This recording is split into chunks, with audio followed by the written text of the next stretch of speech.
प्रेम से बोलिए राम विवाह की गीत।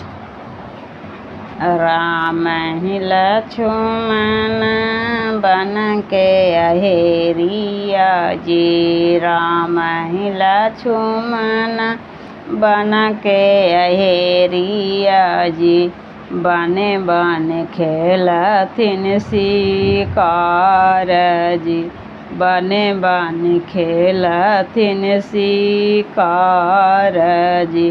एहू नगरिया में कोई नहीं जागला, एहू नगरिया में कोई नहीं जागला।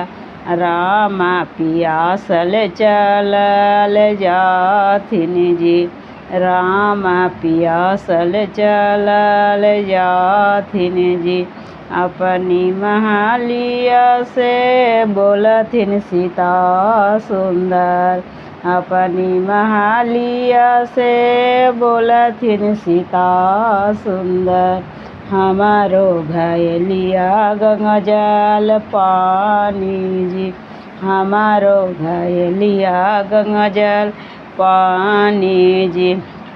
पियो में लेहू रामा घैली के पानिया जी, पियो में लेहू रामा घैली के पानिया जी।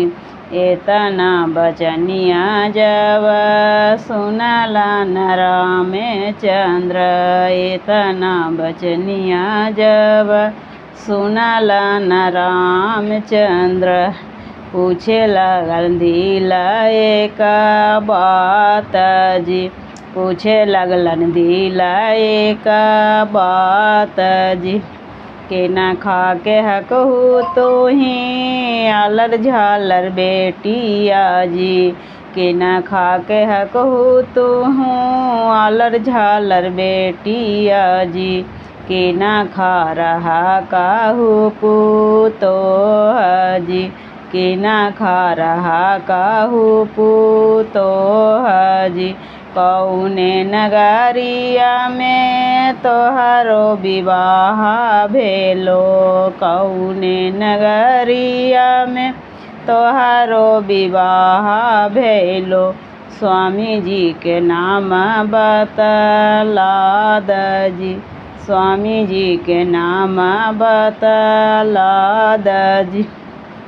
राजा जनक जी के आलर झालर बेटिया जी, राजा जनक जी के आलर झालर बेटिया जी। दशरथ जी के हकियो पूतो जी, दशरथ जी के हकियो पूतो जी।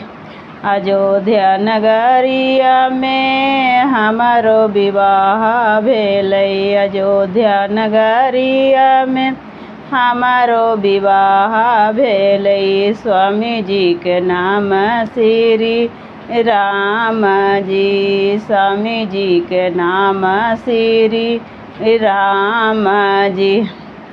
प्रेम से बोलिए राम विवाह गीत की।